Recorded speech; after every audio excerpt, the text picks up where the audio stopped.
ভালোবাসা কোনোদিন পবিত্র হয় না বিয়ের আগে। বিয়ের আগে যা ভালোবাসবেন সব অপবিত্র। এই জন্য সামনে যে মাস ফেব্রুয়ারির 14 তারিখ, যেটা বিশ্ব ভালোবাসা দিবস নামে পরিচিত, এটা ভালোবাসা দিবস না, এটা বেহায়া দিবস। অনেকেই বিভিন্ন কায়দায় অনেকে এখন টাকা জোগাড় করছে যে এই সামনে 14 তারিখে অনেককে ফুল কিনে দেবেন। আপনি যদি এখন থেকে নিয়ত করে ফুল কেনার টাকা গোছান, যতদিন এই টাকা আপনার কাছে থাকবে ততদিন আপনার গুনাহ হবে। কারণ আপনি তো ভালো কাজে ব্যয় করার জন্য টাকা গোছান না, টাকা গোছাচ্ছেন পবিত্র ভালোবাসা দিবস পালন করার জন্য। এটাকে পবিত্র না অপবিত্র? ভালোবাসা পবিত্র হয় তখন যখন মেয়েটার সাথে আপনার বিয়ে হয়ে যায়। আমরা এই দেশে দেখি বিয়ের পরে আমাদের আর ভালোবাসা থাকে না, তখন ডিভোর্স হয়ে যায়। আজকের রিপোর্ট, বাংলাদেশের 100 জনের 86 জন মানুষ যারা ভালোবাসা করে বিয়ে করেছে ওদের সংসার টিকছে না, সব ডিভোর্স হয়ে যাচ্ছে। 3 মাস 4 মাস 6 মাস 1 বছরের পরে আর লাস্টিং করে না। কিন্তু মা বাবার অনুমতি নিয়ে এরকম মানুষ যারা বিয়ে করেছে, বিয়ের পরে যাদের ভালোবাসা পবিত্র, এই মানুষগুলো সংসার মরণ পর্যন্ত টিকে যায়। আদম আলাইহিস সালামের সেই আকর্ষণ প্রথম দিন থেকেই, যেহেতু আমরা আদমের সন্তান, এই হিসাবে আমাদের প্রতি আল্লাহ আকর্ষণ ঢুকিয়ে দিয়েছেন। মেয়েদেরকে বলছি, সম্মানিতা মা বোনেরা, আপনার আকর্ষণীয় জিনিস, লোভনীয় জিনিস, পৃথিবীতে সবচাইতে দামি জিনিস আপনারা। আদ-দুনিয়া কুল্লুহা মাতাউন ওয়া খায়রু মাতাউদ দুনিয়া ইমরাতুস সালিহা। পৃথিবীর সব কিছু সম্পদ, এর ভেতরে উত্তম সম্পদ হচ্ছে আল্লাহওয়ালা মেয়ে মানুষ। দুনিয়ায় যত মহিলা আছে আল্লাহওয়ালা মেয়ে মানুষ ওইটা, যার ভেতরে 3টা গুণ পাওয়া যায়। কয়টা? আরো জোরে বলেন। ইদা নাজারা ইলাইহা সাররাতুহু, যখন তার স্বামী তার দিকে বাইরে থেকে এসে তাকাবে। মঞ্চে বসা ওলামায়ে কেরাম, সামনে বসা মুসলমান ভাইরা, পর্দার আড়ালের সম্মানিতা মা এবং বোনেরা, প্রশাসনের ভাইরা, প্রাণপ্রিয় চাঁদপুরবাসী, এটাই তো সেই চাঁদপুর না? ফিটনেসবিহীন বিএনপি, লাইসেন্সবিহীন জামাত। আল্লাহ ওনারে এখন ফিটনেসবিহীন বানিয়ে দিয়েছে, আমার তো লাইসেন্স নেই। কয়েকদিন আগে মামলার হাজিরা দিতে গিয়েছিলাম কোর্টে, যে দেখছে আল্লাহর ওলিকে নিয়ে যাচ্ছে, ফিটনেসও নেই, লাইসেন্সও নেই। যেটা যে বলে তার উপরে আল্লাহ সেটা গড়িয়ে দেয়। যাদেরকে ফিটনেসবিহীন বলতো, লাইসেন্সবিহীন বলতো, তারা তো ঠিকই আছে ইনশাআল্লাহ। এই যে পাশাপাশি বসে আছে, ফিটনেস আর লাইসেন্স। এদের এখন লাইসেন্সও আছে, ফিটনেসও আছে। যারা এটা বলেছিল আল্লাহ তাদেরকে ওইটা চাপিয়ে দিয়েছে। সুতরাং আপা যা বললেন সেটা নিজের উপরেই চলে গেল। গায়রিল মাগদুবি আলাইহিম ওয়ালাদ-দাল্লিন। কি বলা হয় এই দোয়াটায়? 24 ঘন্টায় কেউ যদি অন্তত ফরজ নামাজও পড়ে, এই ফরজ নামাজে শেষে 17 বার এই বরদোয়া করে যে গায়রিল মাগদুবি আলাইহিম ওয়ালাদ-দাল্লিন।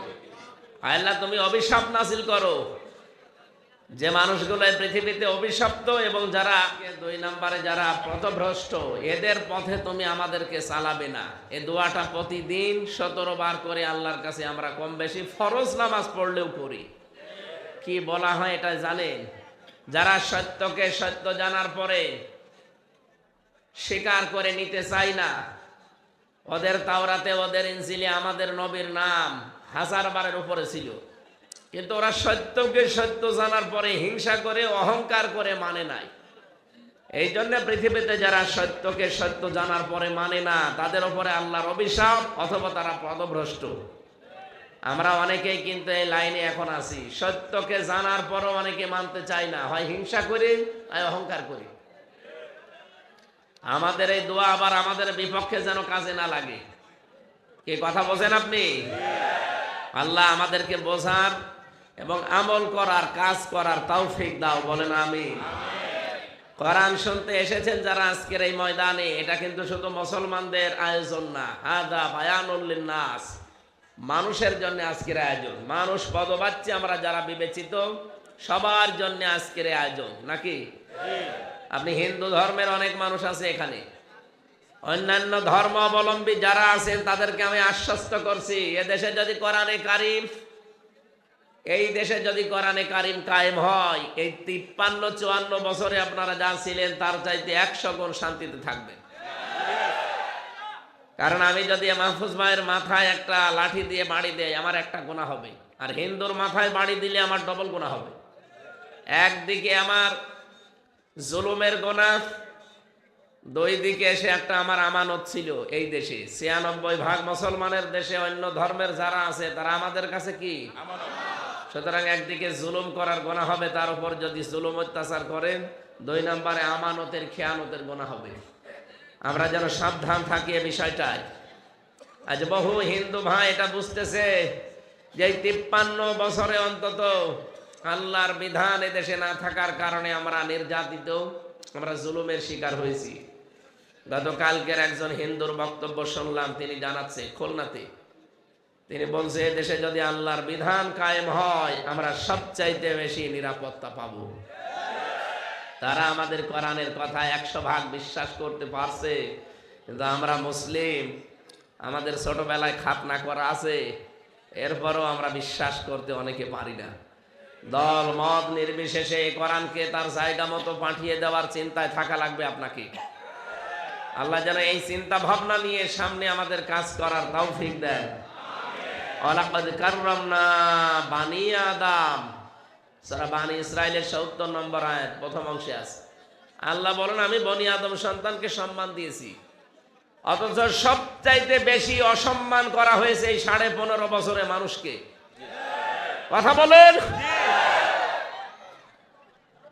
একজন বিধবা মহিলা, 3 বারের প্রধানমন্ত্রী বেগম খালেদা জিয়া, তাকে সেই অসম্মান করে বাড়ি থেকে তাড়িয়ে দিয়েছে, পৃথিবীর মানুষ পর্যন্ত কেঁদেছে, তাম দুনিয়া দেখেছে আর কেঁদেছে। তার এমনিতেই একটা ছেলে কবরে, এক ছেলে প্রবাসে। জুলুম অত্যাচার নির্যাতনের স্টিম রোলার তাদের উপরে কম চলেনি। আমার সাথে এই মানুষগুলো ছিল। 3টা বছরে আমি দেখেছি এক একজনের মামলা 313টা, 556টা মামলা পেয়েছি বিএনপির একজনের নামে। মনে মনে ভাবতাম, ভাই আপনি কবে জামিন করাবেন আর কবে ছাড়া পাবেন, কবে হাজিরা দেবেন? এই জুলুম অত্যাচারের নির্যাতনের স্টিম রোলার এই 15.5 বছর চালিয়েছে এই জালেমরা। সম্মানিত মানুষদেরকে তারা সবচাইতে বেশি অসম্মান করেছে। বলেন তো এই পৃথিবীতে সবচাইতে বেশি সম্মান নবীদের, কি নবীর ওয়ারিসদের? আল্লামা দেলাওয়ার হোসাইন সাহেব সে রাজনৈতিক ভাবে একটা সাইনবোর্ড তার গায়ে ছিল, কিন্তু সে একজন আলেম। কথা বলেন না কেন? তাকে কি অপমান অপদস্থ জেনার মামলা দিয়েছে, শয়তান পর্যন্ত বিশ্বাস করে না। আল্লামা মামুনুল হক, তাকে পর্যন্ত জেনার মামলা দিয়েছে। সম্মানিত মানুষদের যারা অসম্মান করেছেন, এই দেশে সর্বজন শ্রদ্ধাভাজন ব্যক্তিত্ব ছিলেন বেগম খালেদা জিয়া, দল মত নির্বিশেষে। কিন্তু তাকে বাড়ি থেকে এক কাপড়ে বের করে দিলেন, এবং যে অপমান করেছে পৃথিবী হতভম্ব হয়ে গেছে যে একটা হিংসার বহির্প্রকাশ এইভাবে মানুষ করে। ওয়ালা ইয়াজরিমান্নাকুম শানাআনু কওমিন, আল্লাহ বলেন সাবধান, হিংসার বশবর্তী হয়ে কোনো ব্যক্তি, কোনো দল, কোনো গোষ্ঠী, কোনো জাতির উপরে এমন কোনো কাজ করবা না যে পরে পস্তানো লাগে। এখন হাসান মাহমুদ, হাসাও মাহমুদ এখন পস্তাচ্ছে, বলছে আমরা সব এক হয়ে যাব। এখন এক হয়ে যাবা, যখন ম্যাডামকে বের করে দিলে তখন এক হয়ে যাওয়ার কথা ছিল না? কারো উস্কানিতে, কারো চক্র কি চক্রান্তে যেন পা দেওয়া না হয়, তাহলে আবার এ দেশটা পেছিয়ে যাবে। আমরা চাচ্ছি একটা সম্মানজনক সময় নিয়ে খুব তাড়াতাড়ি এই দেশে যেন একটা গণতান্ত্রিক সরকারের হাতে দেশটা তুলে দেওয়া হয়। তাহলে যে অত্যাচার, জুলুম, নির্যাতন এবং ষড়যন্ত্র চালাচ্ছে ওখানে বসে বসে, এগুলো বন্ধ হয়ে যাবে ইনশাআল্লাহ। কিন্তু কাঙ্ক্ষিত মানের সময় তাদেরকে দেওয়া লাগবে। যারা দায়িত্বে আছে এরা তো রাজনীতিবিদ না, এরা এক একজন ব্যবসায়ী, কেউ আইনজীবী। এই এদিকে টাকা। এই জন্য আমরা চাচ্ছি এই দেশে সম্মানজনক একটা সময়ের ভেতরে তাড়াতাড়ি সংস্কার আরম্ভ করে শেষ করে ফেলে। 1628টা চেয়ার আছে এই দেশে, মেন চেয়ার কয়টা?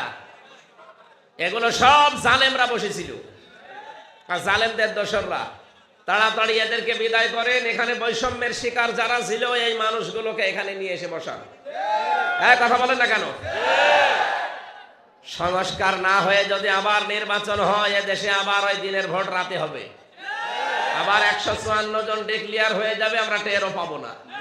না, এইটার পুনরাবৃত্তি আমরা আর চাই না। আমরা চাই এদেশে আমার ভোট আমি দেব, যাকে ইচ্ছা তাকে দেব। এই নির্বাচন ব্যবস্থা সঠিকভাবে তৈরি করে ফেলেন, যেন কেউ কারো উপরে চাপ না দেয়। আমার এটা রাজনৈতিক মঞ্চ নয়, এই জন্য আমি রাজনৈতিক নেতাও না। আমি ধর্মের কথাগুলো স্পষ্টভাবে তুলে ধরার চেষ্টা করছি। আল্লাহ আমাদেরকে কোরআন শোনার জন্য যেহেতু নিয়ে এসেছে, আমি এসেছি কোথায়? সেই কুষ্টিয়া থেকে। আজকে 3টা অনুষ্ঠান শেষ করি এটা। সুতরাং আমার শরীরও ভালো না, আপনারা দোয়া করছেন, আরেকটু দোয়া করেন আল্লাহ যেন সঠিক কথাগুলো অল্প সময়ের ভেতরে আমার মুখ দিয়ে বের করে দেন, আমিন। সুতরাং যারা এসেছি খুশি হন, বলেন আলহামদুলিল্লাহ। যদিও এত রাত পর্যন্ত জেগে থাকা ঠিক না, তারপর আগামী থেকে আপনারা মাহফিল ক্লোজ করে ফেলবেন। রাত 11টা, 10:30, 11টায় শেষ করে দেবেন। যারা আসতে পারে নিয়ে আসবেন তাদেরকে, যাদের সময় থাকে না এভাবে চাপ দিয়ে নিয়ে আসার কি দরকার? আরে ভাই, গরু দিয়ে চাষ করে খাবেন, গরু যদি মরে যায়, আমারে দিয়ে আপনি চাষ করবেন? আমি যদি মরে যাই এখন? 3টা বছর জালেমরা যা করেছে আমাদের সাথে, সবচাইতে বেশি জুলুম করেছে আলেমদের উপরে। আমার মামলা দিয়েছে ঠনকো মামলা, কিন্তু আমার রাখতো ফাঁসির কন্ডেম সেলের ভেতরে, 24 ঘন্টা তালা লাগানো। আমার আর গিয়াসউদ্দিন মামুন ভাইরে, এই 2 জনে, ওই শয়তানদের মনে হয় রাগই ছিল আমাদের উপর। শুধু তালা লাগিয়ে রাখবে ব্লকে না, আবার সিসি ক্যামেরা দিয়ে রাখতো, কেউ যেন আমাদের সাথে কথা না বলে। আবার যোগাযোগ 3 বছর বিচ্ছিন্ন। আমি জানি না যে বাইরে কেউ বেশি আছে, মরে গেছে। আমার দাদা মারা গেল, আমি জানি না। আমার নানি মারা গেছে, আমি জানি না। 1 মাস পরে খবর পেলাম যে ওরা মারা গেছে। সুতরাং জুলুম ও খাবার দাবার তো ঠিক ছিল না, এই জন্য আমার ডায়াবেটিস হয়ে গেছে, বহু রোগ এখন শরীরে। আমার এখন ডাক্তার বলছে বিশ্রামে যান, আপনি আর কথা বলেন না। কিন্তু মানুষের দাওয়াত নিয়ে আসে জেলখানা থেকে বের হওয়ার পর, না গেলেও তো আপনাদের সমস্যা। এই জন্য কষ্ট করে আসা লাগছে, চেষ্টা চালাচ্ছি খুব অল্প সময়ে মেন কথাগুলো বলার। আজকের যে তেলাওয়াত কিন্তু আয়াত দেখছেন, এখানে 6টা বিষয়কে আল্লাহ ফোকাস করেছেন, যে এই 6টা বিষয়ের উপরে মানুষের সবচাইতে বেশি লালসা, আকর্ষণ, আসক্তি শোষিত করে দিয়েছে। এই 6টা বিষয়কে যদি এগুলো কেউ কন্ট্রোল করতে পারে, পরিমিত করতে পারে, আল্লাহ তাকে 3টা পুরস্কার দেবে। আর এর পরের 2টা আয়াতে আল্লাহ দিয়েছেন, আল্লাহ পাক বলেন 6টা গুণ যদি কেউ অর্জন করতে পারে, এই 3টা পুরস্কারের অধিকারী হবে, আর 6টা বিষয় থেকে সে নিজেকে কন্ট্রোল করে রাখবে। আমরা কোরআনের সূরা আলে ইমরান 14, 15, 16, 17 এই আয়াতগুলো থেকে তাফসীর মাহফিল না এটা? হ্যাঁ, তাফসীর মাহফিল। তাফসীর আকারে কথা বলবো, যতটুকু সময় থাকবেন তো ইনশাআল্লাহ। আল্লাহ রাব্বুল আলামিন বলেন, যায়্যানা লিন-নাসি হুব্বুশ শাহাওয়াতি মিনান নিসাই ওয়াল বানিন ওয়াল কানাতিরিল মুকানতারাতি মিনাজ যাহাবি ওয়াল ফিদ্দাতি ওয়াল খাইলিল মুসাওওয়ামাতি ওয়াল আনআমি ওয়াল হারথ যালিকা মাতাউল হায়াতিদ দুনিয়া আল্লাহু ইনদাহু হুসনুল মাআব। বলেন আল্লাহু আকবার। চাঁদপুর বাসে রব্বুল আলামিন বলেন, আমি 6টা জিনিসকে তোমাদের কাছে আসক্তির বিষয়, লোভনীয়, আকর্ষণীয়, সুশোভিত করে দিয়েছি। মানুষের আকর্ষণ এই 6টা জিনিসের উপরে বরাবর আছে। তার 1 নম্বরে নারী, 2 নম্বরে সন্তানাদি, 3 নম্বরে সোনা রূপা স্তূপকৃত, 4 নম্বরে আল্লাহ নাম দিয়েছেন অল খাইলিল মুসাওয়ামা, ঘোড়া। চিহ্নিত ঘোড়ার নাম আছে এখানে, যদিও ঘোড়া বলতে শুধু ঘোড়া না, এখানে যানবাহন, বাহন, অলানআম, গবাদি পশু, অল হার্স, এই পৃথিবীতে যত শস্য ক্ষেত আছে এবং জমি জায়গা, এগুলো এর অন্তর্ভুক্ত। যালিকা মাতাউল হায়াতিদ দুনিয়া, এগুলো সব দুনিয়ার সম্পদ। আল্লাহু ইনদাহু হুসনুল মাআব, আল্লাহর কাছে এর চাইতে উত্তম জিনিস আছে? বলেন সুবহানাল্লাহ। চাঁদপুরবাসী এখানে যারা বসে আছেন, জান্নাত আছে এটা বিশ্বাস করেন কারা? হাত তোলেন তো। এই আন্দাজে হাত তুলবেন না, দেখেন তো হাত তোলেনি কে? আলহামদুলিল্লাহ, জান্নাত আছে এটা সবাই আমরা বিশ্বাস করেছি। শুধু বিশ্বাস না, 100 ভাগ। কথা বলেন না কেন? আল্লাহ বলেন ওটা যদি পেতে চায় কেউ, তাকে এই 6টা জিনিসকে পরিমিত ভাবে ব্যবহার করা লাগবে। আর ছেড়ে দিতে পারবেন না, কিন্তু ব্যবহার করা লাগবে পরিমিত ভাবে। নারীর প্রতি আকর্ষণ পৃথিবীর সেই প্রথম দিন থেকে আল্লাহ আরম্ভ করেছেন। নারীর প্রতি যে আকর্ষণ, এটা সেই প্রথম দিন থেকে শুরু হয়েছে। আল্লাহ রাব্বুল আলামিন তাকে ঘুম দিলেন, তিনি নিদ্রায় চলে গেলেন। নিদ্রা থেকে ওঠার পরে দেখলেন তার মাথার কাছে একজন সুন্দরী মহিলা। তিনি বললেন, মা আনতি, কি আপনি? কে আপনি? তিনি বলেননি, কারণ তিনি তো জানেন না যে এখানে কোনো মহিলা কোনো পুরুষ আসতে পারে। পুরা জান্নাতের ভেতরে কয়জন লোক? বলেন বলেন। তিনি বললেন, কি আপনি কি জিনিস? হযরতে হাওয়া আলাইহিস সালাম তিনি বললেন, আমি একজন মহিলা, একজন নারী। হযরতে ফেরেশতারা জিজ্ঞাসা করেছিলেন, আদম নবী আপনি যে জিজ্ঞাসা করলেন কি আপনি, কে আপনি বললেন না কেন? তিনি বলেছিলেন, কে আপনি আমি এ কথা বলবো কি করে, কারণ আমি তো এর আগে মেয়ে লোক কি দেখি নাই। দ্বিতীয় নম্বরে, হযরতে আদম নবীকে আমার আল্লাহ ওয়াল্লামা আদামাল আসমা কুল্লাহা, যত জিনিসের নাম আল্লাহ সব তাকে শিখিয়েছিলেন, এই জ্ঞান দিয়েছিলেন।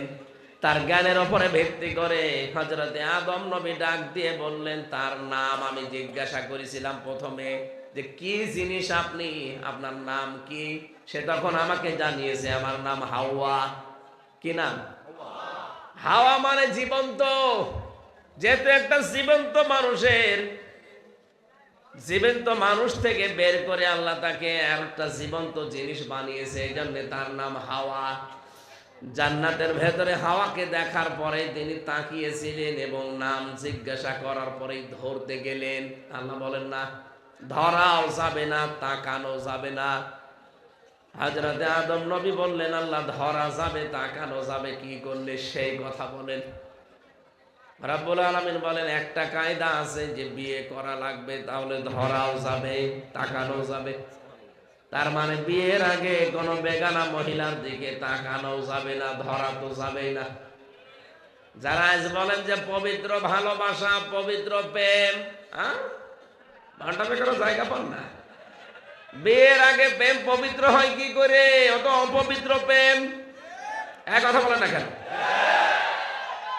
যদি অনেক বেঈমান মানুষ এই দেশে আছে, আমরা দেখতে পাচ্ছি, তারা এখন সিনেমা বানিয়েছে পবিত্র ভালোবাসা। ভালোবাসা কোনোদিন পবিত্র হয় না বিয়ের আগে। বিয়ের আগে যা ভালোবাসবেন সব অপবিত্র। এই জন্য সামনে যে মাস ফেব্রুয়ারির 14 তারিখ, যেটা বিশ্ব ভালোবাসা দিবস নামে পরিচিত, এটা ভালোবাসা দিবস না, এটা বেহায়া দিবস।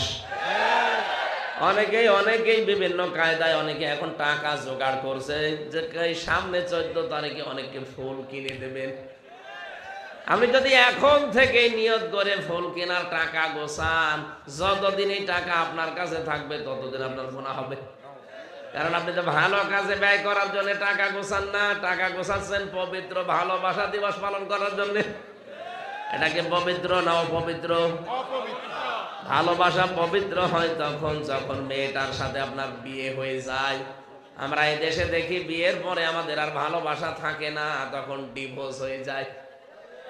আজকের রিপোর্ট, বাংলাদেশের 100 জনের 86 জন মানুষ যারা ভালোবাসা করে বিয়ে করেছে, ওদের সংসার টিকছে না, সব ডিভোর্স হয়ে যাচ্ছে। 3 মাস, 4 মাস, 6 মাস, 1 বছরের পরে আর লাস্টিং করে না। কিন্তু মা বাবার অনুমতি নিয়ে এরকম মানুষ যারা বিয়ে করেছে, বিয়ের পরে যাদের ভালোবাসা পবিত্র, এই মানুষগুলোর সংসার মরণ পর্যন্ত টিকে যায়। আদম আলাইহিস সালামের সেই আকর্ষণ প্রথম দিন থেকেই, যেহেতু আমরা আদমের সন্তান, এই হিসাবে আমাদের পথে আল্লাহ আকর্ষণ ঢুকিয়ে দিয়েছেন। মেয়েদেরকে বলছি, সম্মানিতা মা বোনেরা, আপনার আকর্ষণীয় জিনিস, লোভনীয় জিনিস, পৃথিবীতে সবচাইতে দামি জিনিস আপনারা। আদ-দুনিয়া কুল্লুহা মাতাউন ওয়া খায়রু মাতাউদ দুনিয়া ইমরাতুস সালিহা। পৃথিবীর সবকিছু সম্পদ, এর ভেতরে উত্তম সম্পদ হচ্ছে আল্লাহওয়ালা মেয়ে মানুষ। দুনিয়ায় যত মহিলা আছে আল্লাহওয়ালা মেয়ে মানুষ ওইটা, যার ভেতরে 3টা গুণ পাওয়া যায়। কয়টা? আরো জোরে বলেন। ইদা নাজারা ইলাইহা সাররাতুহু, যখন তার স্বামী তার দিকে বাইরে থেকে এসে তাকাবে, স্বামীকে সে আনন্দ দেবে। এরকম মহিলা এখন 100 জনের 98টা পরিবারে নেই। এত কষ্ট করে লোকটা বাড়িতে আসে, দুনিয়ার কর্মজীবন শেষ করে বাড়িতে আসবে, লিতাসকুনু ইলাইহা, তার কাছে একটা শান্তি, স্বস্তি, নিরাপত্তা, এগুলো পাওয়ার জন্য। আমাদের আদি পিতা হযরতে আদম ওই মহিলাকে জিজ্ঞাসা করেছিলেন, মা আনতি, কি জিনিস আপনি? যেই বলেছে আমি একজন মহিলা, নারী, কি করবেন এখানে? হযরতে হাওয়া বলেছিলেন, আমি আপনার সাথে বাস করব, আপনাকে আমি শান্তিতে রাখবো। তার মানে মেয়েদের কাজই হবে স্বামীকে শান্তিতে রাখা। বাইরে থেকে আসলে কথাবার্তা দিয়ে, আচরণ দিয়ে, ব্যবহার আচার দিয়ে, যেভাবেই হোক স্বামীর সন্তুষ্টি সে চাইবে বা কামনা করবে। এটা আজ বাংলাদেশে অনেক পরিবারে নেই, এই জন্য পুরুষেরা পরকীয়া প্রেম করে। কি কথা বলছে না কেন? পরকীয়া প্রেমের জন্য দায়ী মেয়েদের এই আচরণটা। ওরা যদি উজাড় করে দিত নিজের ব্যবহার আচার কথাবার্তারা, আমি গ্যারান্টি দিতে পারি 100 জনের 98টা মানুষ পরকীয়া প্রেম করবে না। শুধু এই ছোটখাটো বিষয়ের জন্য আমাদের মন হারিয়ে যায়। কি পরকীয়া প্রেমে এখানে মানুষ নেই? কারা করছেন হাত তোলেন তো। ও, এই এলাকায় মনে হয় কোনো জিনিসপত্র আপনাদের নেই, আলহামদুলিল্লাহ। যাক, ভালো, এলাকার মেয়েরা ভালো আছে। 2 নম্বরে, ওয়াইদা গাবা আনহা হাফিজাতুহু, যখন স্বামী বাইরে চলে যাবে তখন নিজেকে হেফাজত করবে। কি কথা বলছেন না? স্বামীর সম্পদ, স্বামীর সন্তান এবং স্বামীর যে আমানত আপনার কাছে রেখেছে, আপনার সম্ভ্রম, ইজ্জত, এগুলো আপনি হেফাজত করে রাখবেন। আজ হাজারো মানুষ বাইরে থেকে যারা প্রবাসী, ওরা ওখান থেকে এত পরিশ্রম করে টাকা পাঠায়, আল্লাহর ওলি বিভিন্ন জায়গায় তো টাকাগুলো খরচ করে, স্বামী এসে দেখে বউটাও নেই। হ্যাঁ, যদি এভাবে 2 বছর 5 বছর 10 বছর বাইরে থাকা স্বামীর ঠিক না, তারপরও তো আপনার খুশির জন্য, আপনাকে সন্তুষ্টি এবং আপনার সুখের জন্য, পরিবারের জন্য তো সে কষ্ট স্বীকার করছে। আপনাকেও একটু স্যাক্রিফাইস করা দরকার। ওই এসে যদি আপনার 8 বছর 10 বছরের এত বড় সম্পদ গুলো আর নাই পায়, তে বিয়ে করেও যাওয়ার দরকার কি ছিল? এখানে মেয়েরা যারা এসেছেন, আপনাদের স্বামীরা যারা, আপনাদের বর যাদের বিদেশে আছে, বাইরে আছে, কর্মজীবনে আছে, যতক্ষণ বাইরে আছে নিজেকে হেফাজত করবেন। এটা নেককার মহিলা, উত্তম সম্পদের গুণাগুণ। 3 নম্বরে,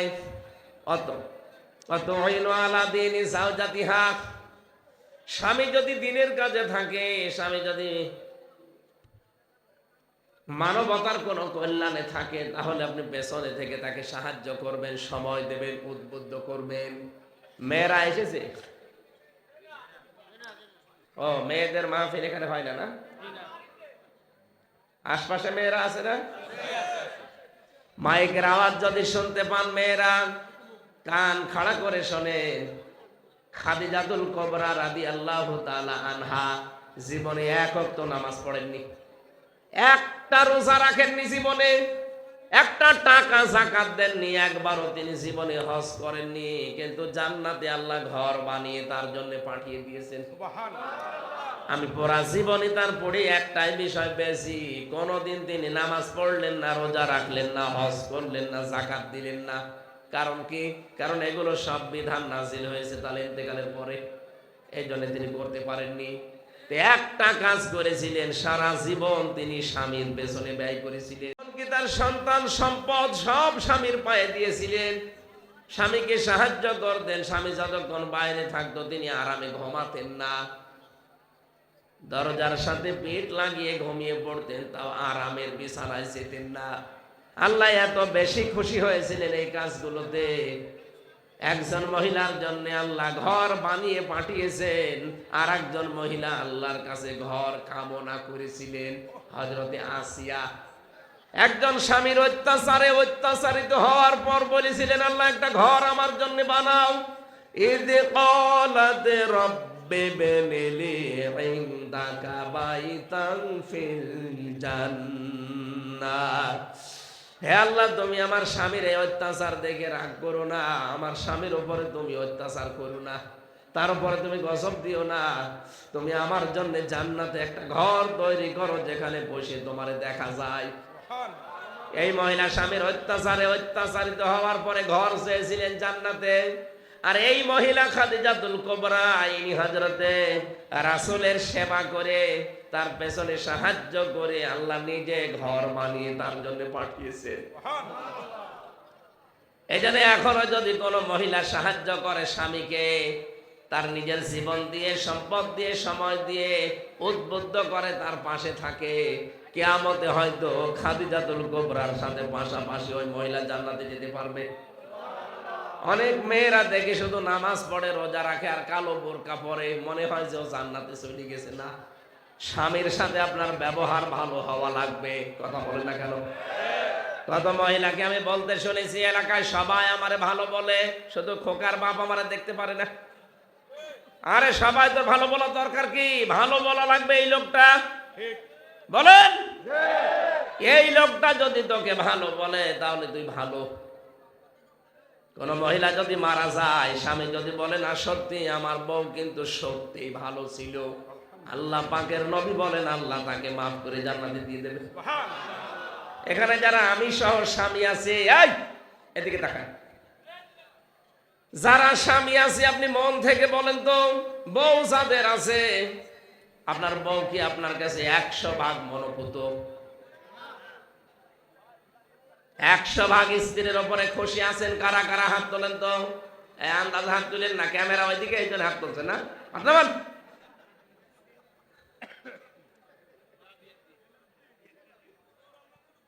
না না না ভাই, যে কয়েকজন হাত তুলেছে মনে হয় এরা খুব বউ ভালোবাসি, এদের বউ মনে হয় সব ফাতেমাতুজ জোহরার মতো।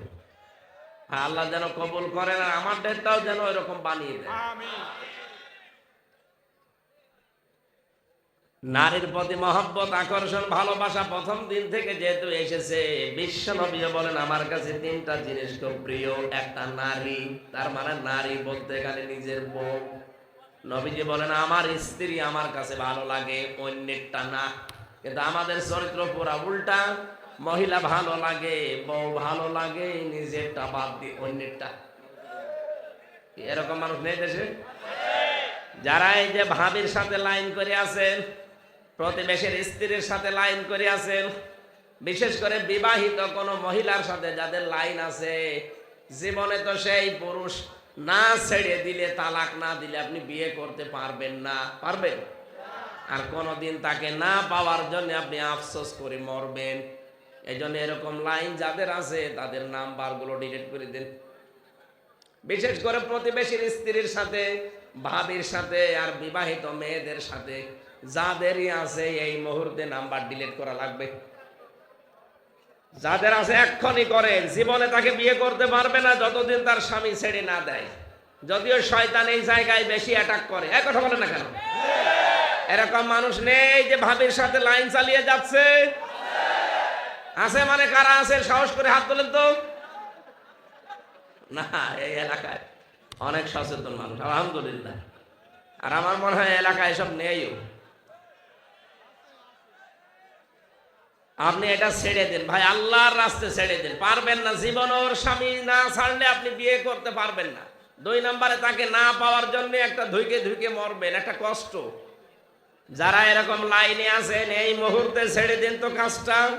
আল্লাহর ভয়ে যদি নাম্বারগুলো ডিলিট করতে পারেন এখনই, আল্লাহর কসম একটা অনির্বচন সুখ আপনি পাবেন। সুবহানাল্লাহ বলতে পারেন নাই?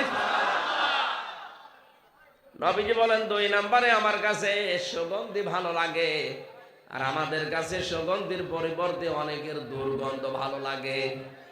এই জন্য বিড়ি সিগারেট খায়। এটা কি সুগন্ধ না দুর্গন্ধ? আমার মনে হয় বিড়ি যারা খায় ওদের জামা নাড়া দিলেও গন্ধ বের হয়। নবীজি বলেন 3 নম্বরে আমার কাছে নামাজ ভালো লাগে। ওই আমরা যারা মুসলিম নবীর উম্মত দাবি করছি, নামাজ ভালো লাগে আমাদের? না। আপনি নামাজে কি পেয়েছেন যে ভালো লাগবে আপনার? একটু লম্বা করে সেজদা দিয়ে দেখেন, নামাজ কি টের পাবেন।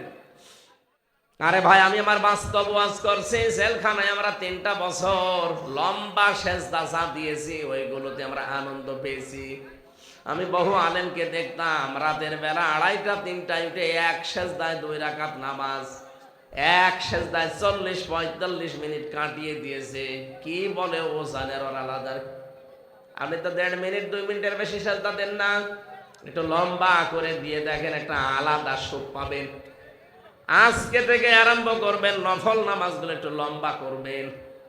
ফরজ নামাজ লম্বা করার দরকার নেই, নফল নামাজটা যখন একটা সেজদা দেবেন লম্বা করে, আর আপনার মাতৃভাষা বাংলায় কথাগুলো বলবেন, আল্লাহ আমি এই জিনিস কিন্তু চাই, এই জিনিস থেকে আমাকে বাঁচাও। কারণ মানুষ যখন সেজদা দেয় তখন একেবারে আল্লাহর কুদরতি পায়ের কাছে চলে যায়। অসজদ অকতারিব, আমাকে সেজদা দাও আর নিকটবর্তী হয়ে যাও। সাহাবী জিজ্ঞাসা করলেন, হে রাসূল, বান্দা কখন আল্লাহর একেবারে কাছাকাছি পৌঁছিয়ে যায়? নবীজি বলেন, বান্দা যখন আল্লাহকে সেজদা দেয় তখন আল্লাহর মাঝে আর বান্দার মাঝে কোনো পর্দা থাকে না। নবীজির কাছে নামাজ ভালো লাগতো এই কারণে, কারণ সে নামাজে মজা পেয়েছিল। আমরা তো নামাজে কিছু পাই না, এই জন্য অনেকে আমাদের সেজদা লম্বাও দিতে পারি না। আজকে থেকে আমি সহ অনেকে একটু চেষ্টা চালাবেন, দেখবেন লম্বা সেজদা দিলে একটা অনির্বচন সুখ আপনি পাবেন। আল্লাহ আমাদের তৌফিক দিন, বলেন আমিন। 2 নম্বরের পয়েন্ট পেয়েছি আমি আলবানিন, সন্তানাদি। কিন্তু সন্তানাদি এটা মহব্বত, ভালোবাসা, আকর্ষণীয় হোক, এদের পেছনে থাকতে গিয়ে যেন আপনি আখিরাত ভুলে যাবেন না। ইয়া আইয়ুহাল্লাযীনা আমানু লা তুলহিকুম আমওয়ালুকুম ওয়ালা আওলাদুকুম আন যিকিরিল্লাহ। ওহে যারা ঈমানের দাবি করো, তোমরা হালাক হয়ে যেও না, ধ্বংস হয়ে যেও না। সন্তানাদি, সম্পদ আদি এগুলোর পেছনে পড়ে আল্লাহর জিকির থেকে গাফেল থেকো না। ওমা ইয়াফআল যালিকা ফাউলাইকা হুমুল খাসিরুন। এরূপ যারা করবে তারা ক্ষতিগ্রস্ত। কে বলছেন?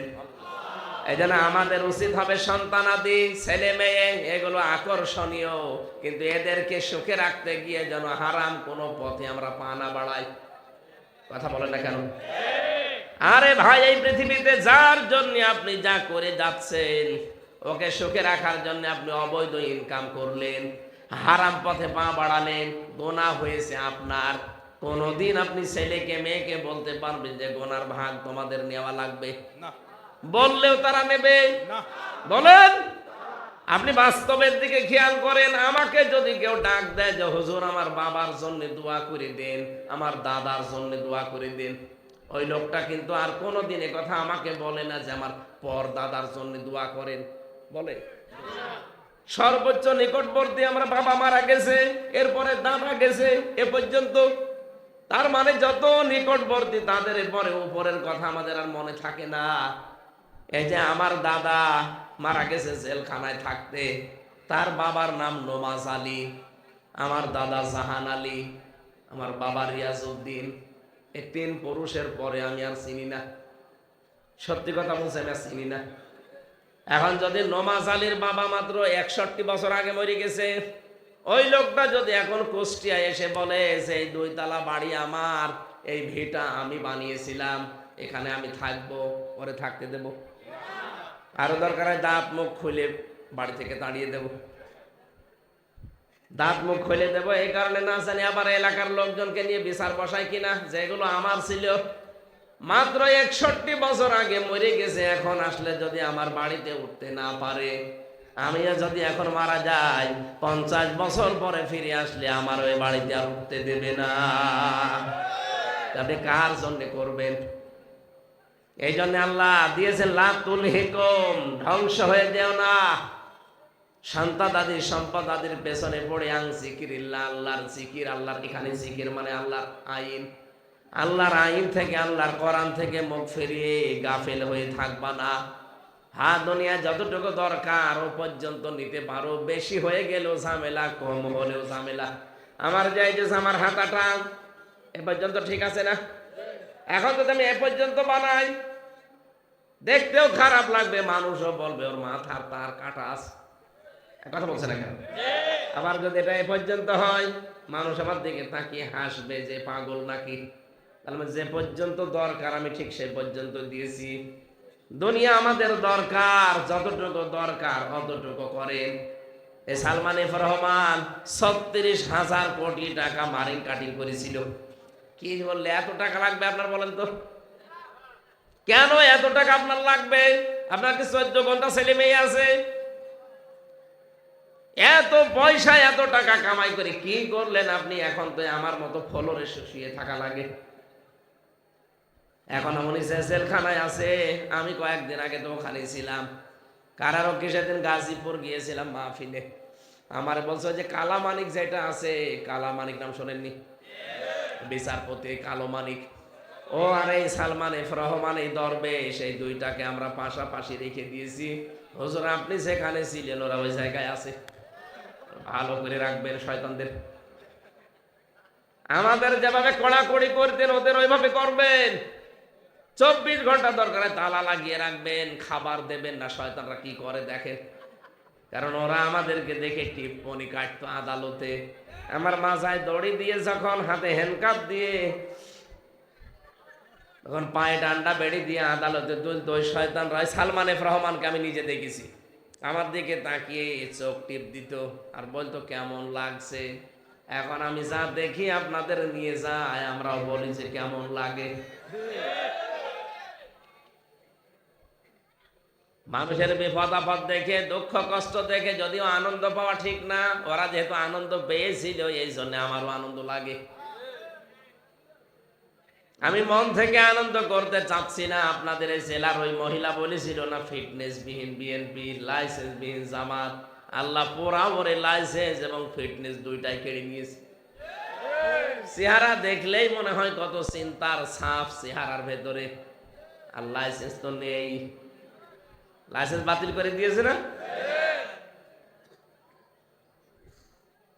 আমি যেটা বসাতে চাচ্ছিলাম এই জায়গায়, হ্যাঁ দুনিয়া আমাদের লাগবে, কিন্তু এত বেশি যেন তৈরি না করে যেটা আমার গজবের কারণ হয়ে যায়। এত বেশি একেবারেই না করা, যেন আবার আল্লাহর নাফরমানি হয়ে যায় আমার।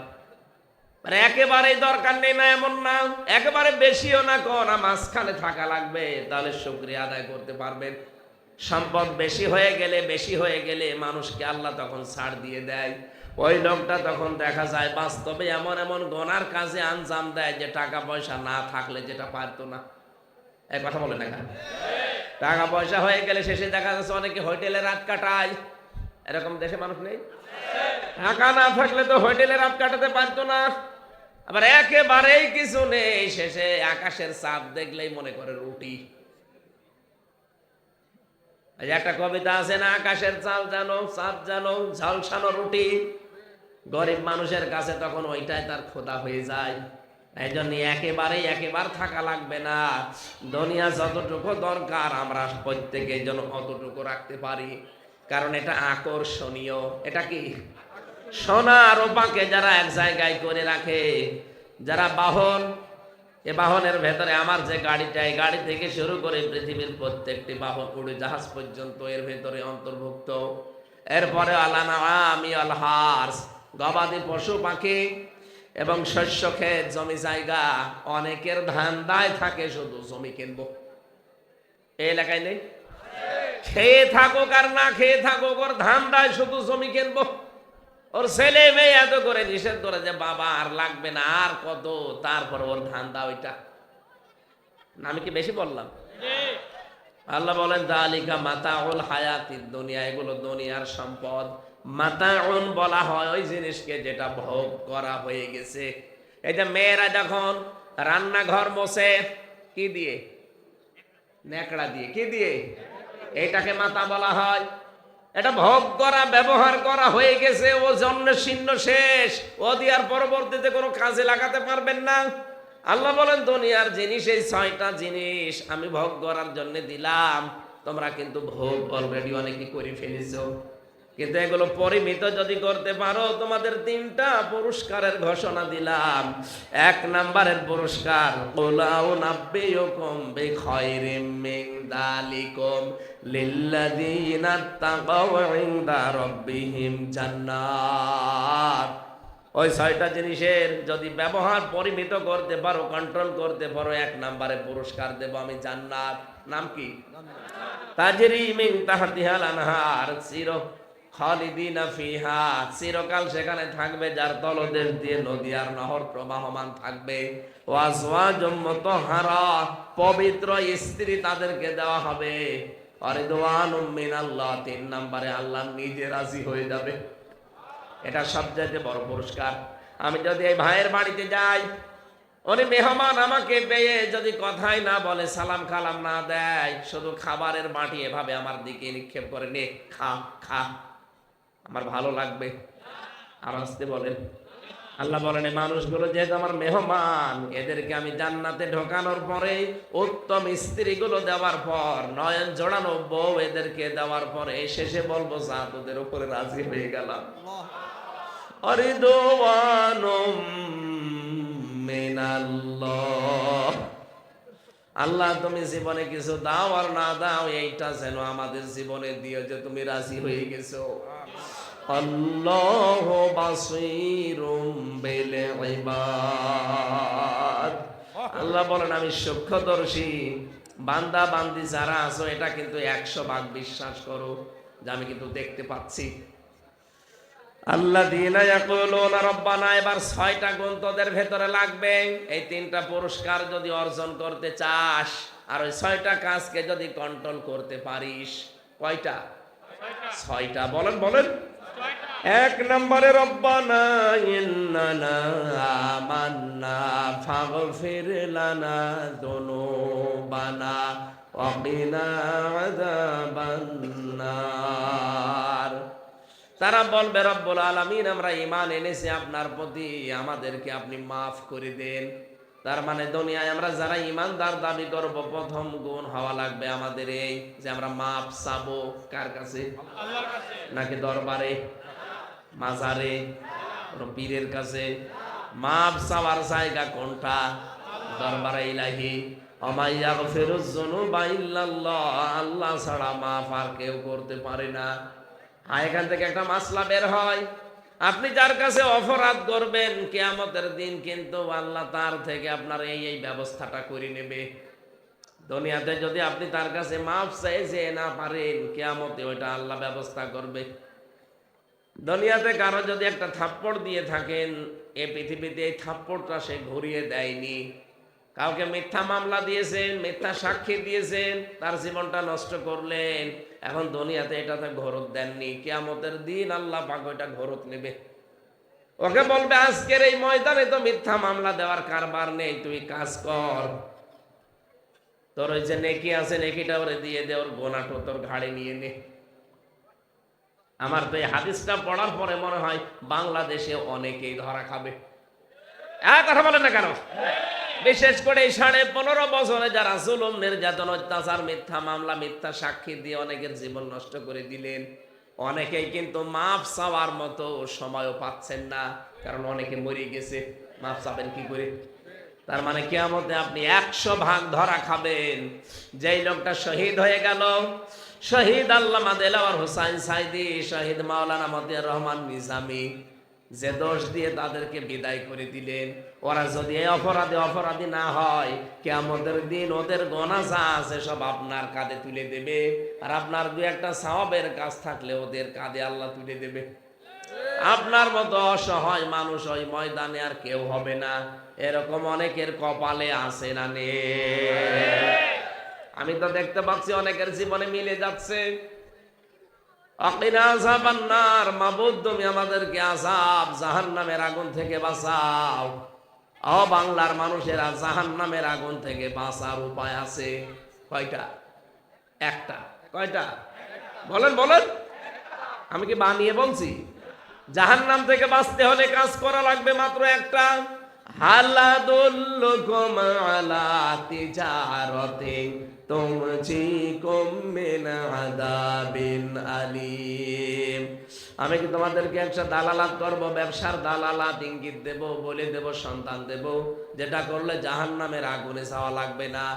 এই ব্যবসাটাই হচ্ছে আল্লাহ রসুলের উপরে ঈমান এনে তার দিনকে জমিনে কায়েম করার জন্য জান আর মাল দিয়ে চেষ্টা করা। এইটাই আমরা করছি। আমরা চাই না এ দেশের ক্ষমতায় 100 বছর বসে থাকতে।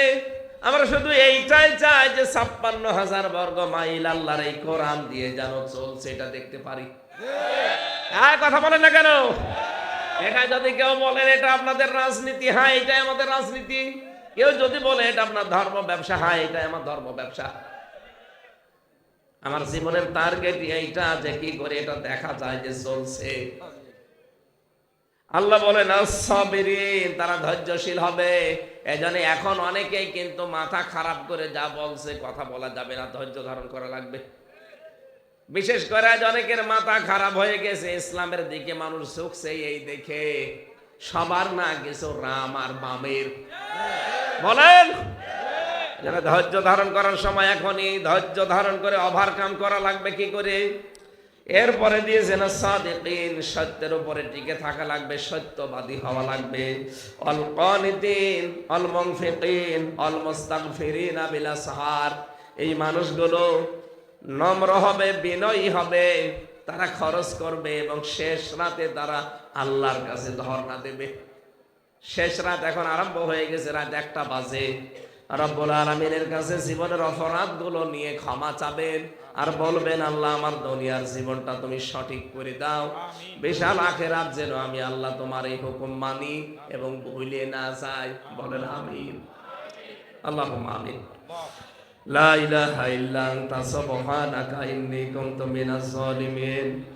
6টা জিনিসকে তুমি লোভনীয় করে দিয়েছিলে, 3টা পুরস্কারের কথা ঘোষণা দিয়েছিলে, আর 6টা গুণের কথা তুমি